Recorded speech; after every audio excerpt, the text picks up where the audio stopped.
Hello everyone, good afternoon. আজকে তোমাদের সঙ্গে ভোলা মাছের একটা রেসিপি শেয়ার করব। আর এছাড়াও দুপুরের লাঞ্চে আর কী মেনু হয়েছে সেটা তোমাদের সঙ্গে শেয়ার করব। তো পুরো ভিডিওটি শেষ পর্যন্ত দেখতে থাকো। ভোলা মাছ রান্নার জন্য এখানে মাছটা ভালো করে কেটে ধুয়ে নিয়েছি।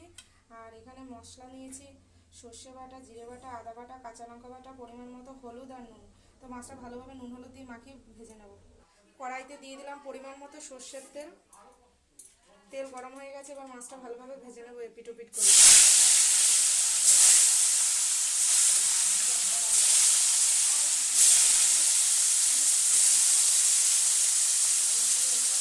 মাছটা এপিট ওপিট করে ভালোভাবে ভেজে নিয়েছি, এবার নামিয়ে নেব।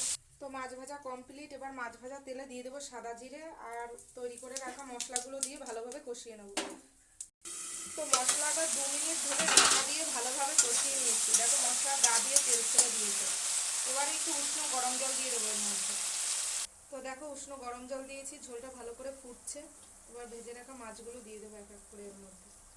ভেজে রাখা মাছগুলো দিয়ে 5 মিনিট অল্প আঁচে ঢাকা দিয়ে নামিয়ে রাখবো।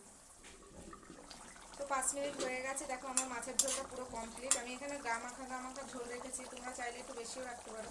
তো দেখো মাছের ঝোলটা নামিয়ে দিলাম, মাছের ঝোল কমপ্লিট। এরকম মাছের ঝোল খেতে তোমাদের কার কার ভালো লাগে প্লিজ কমেন্ট করে জানিও। এছাড়াও দুপুরে মেনুতে রয়েছে আমাদের, এটা হলো তেলা কচুর ডাঁটা আলু দিয়ে চচ্চড়ি।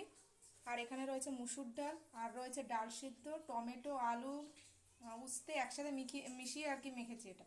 আর রয়েছে ভাত। তো দুপুরের মেনুতে আজকে আমাদের এগুলোই থাকছে। টাটা।